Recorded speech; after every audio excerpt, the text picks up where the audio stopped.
Today we are here with the award-winning MC Barber. Hey everybody, here I have a pompadour on Asian hair. Most of my barbers get very nervous when they see Asian hair because it's pokey and straight.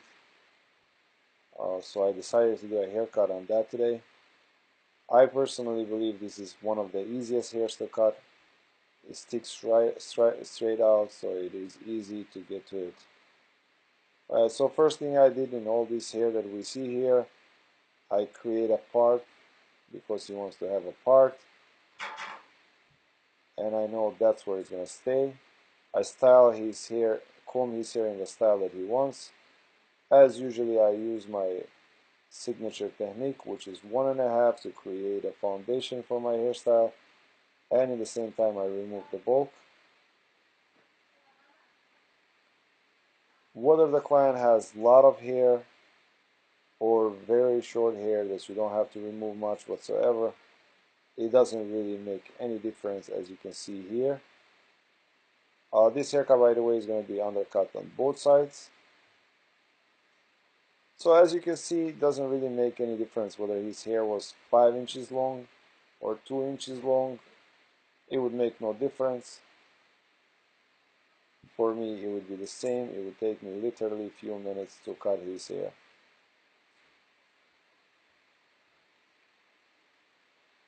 Now here, this technique actually seems very simple. It's just 1.5. What difference does it make?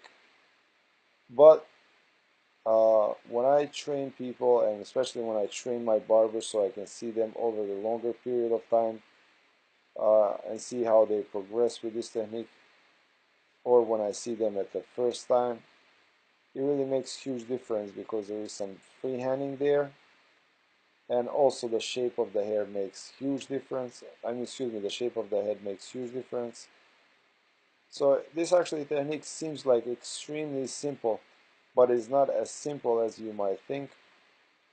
For example, if the person has a round shaped head, uh, you have to make sure that you do not keep it round. You want to create square shape, so you should know how you should execute this technique, or any other shape. So hopefully when I do my videos on how to properly use the clippers and how to use the how to fade with clippers and so on and so forth, I will explain that technique in details. My next step here is to do shape up.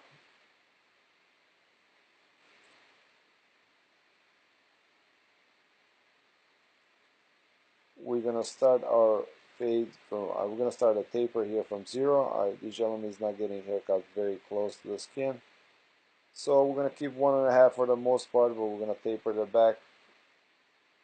I'm using my edgers. My edgers are gapped at 0, and now I'm using my fading clippers or finishing clippers, however you like to call them.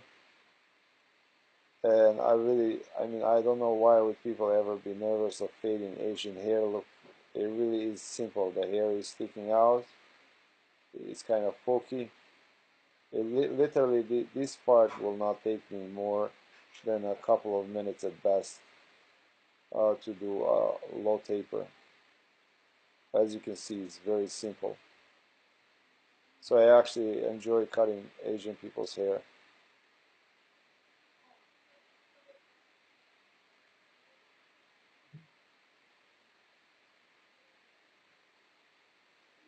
Here at sideburns, I will keep it actually long. I won't go down to the skin, but I will taper a little bit. I always like to taper the sideburns, even if they are keeping them all the way down, always down to 1 or a half, because they grow out fast and they kind of, start annoying the clients very fast. Now, this is the trick with the Asian hair, because it's so coarse and pokey. If you want to create a kind of slick look or a texture look, and not spiky look, you don't want to cut it too short. You want to keep it longer. Uh, Also, I'm not really in this particular haircut, as you can see. I'm removing the link, but I'm not really texturizing it deep right now. I want to see how the hair reacts first. So right now I'm cutting almost blunt cutting, but I'm creating some texture all the way at the end of the hair, not inside the hair.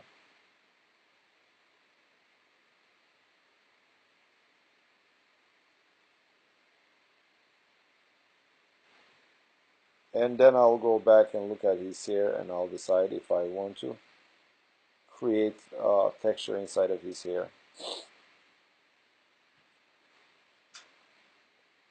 Now that will also be, I'll determine that on the texture, the type of texture the person in general has, how the hair reacts when it's still slightly shorter, and what kind of style he wants as well. If he wants a sleek haircut in Asian type of hair, I think you want to leave it as heavier, so don't create too much texture inside of the hair. So the hair is heavier, it can weigh itself down. If you want to have like textury look, then you can go ahead and create a lot of texture inside. Then when you stylize it, you know. But if you go too short, it will actually be more spiky than messy or texture look. Now I'll go with scissor over and look at if my cut was even. Usually it is pretty even. You might have a hair here or there that is slightly longer, and that's why you go back with scissors and kind of remove them.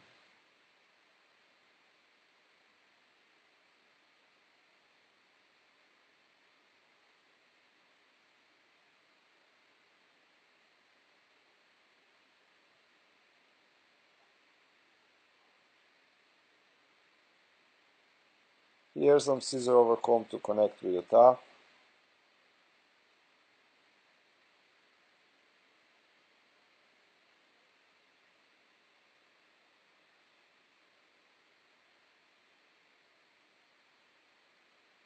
This haircut looks very nice so far.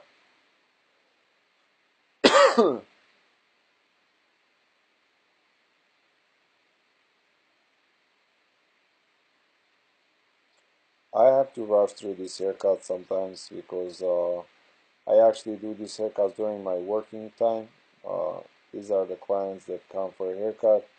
And if they have a nice hair and long hair, I usually tell my assistant to get a camera and we have 20 minutes to make a video. So sometimes if they are not very detailed, I apologize. But we are doing our best to bring you our daily work.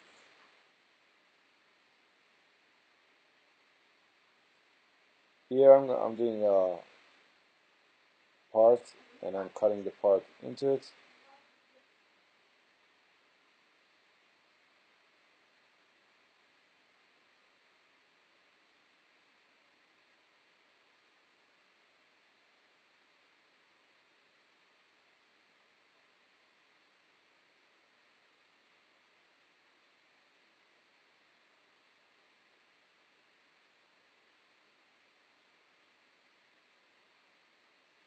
Please leave a comment or suggestion if you have some.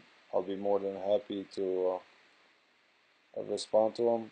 I do my best in responding to the comments. And hit a like if you like my work. It means a lot to us. We want to see what you guys think of our work.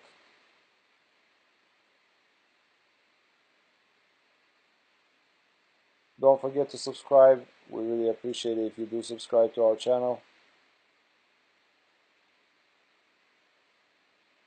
And we are very happy that we can actually benefit the barbers from around the world and inspire them to do what we do.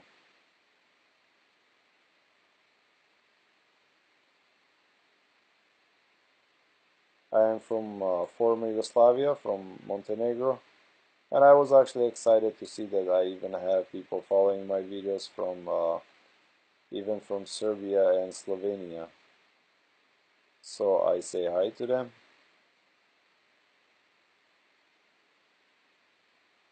Here, since we're gonna make this slightly texture haircut, I'm putting some texture in his hair, but I'm going very light. Really, I'm not putting too much texture because I don't want his hair to actually spike.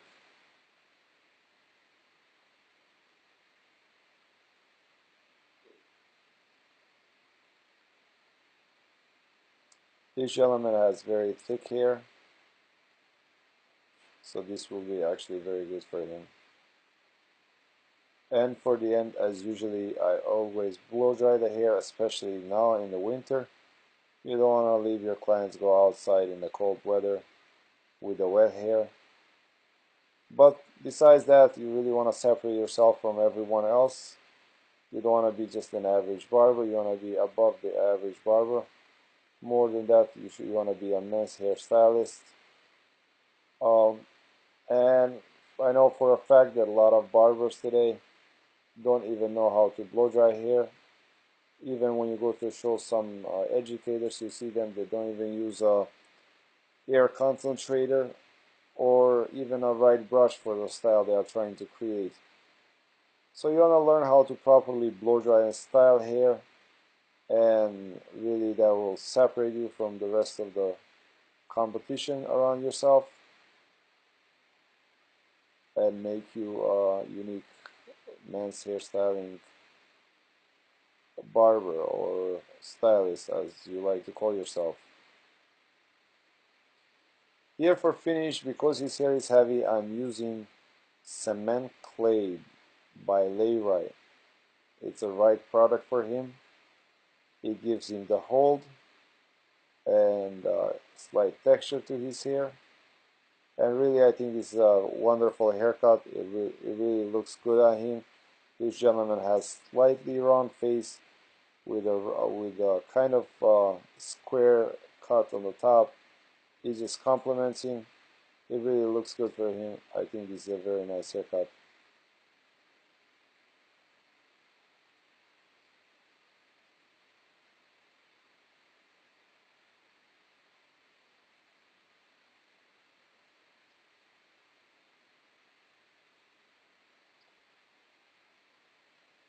Thanks for watching. Please don't forget to subscribe. mcbarber.com is my website. MC Barber.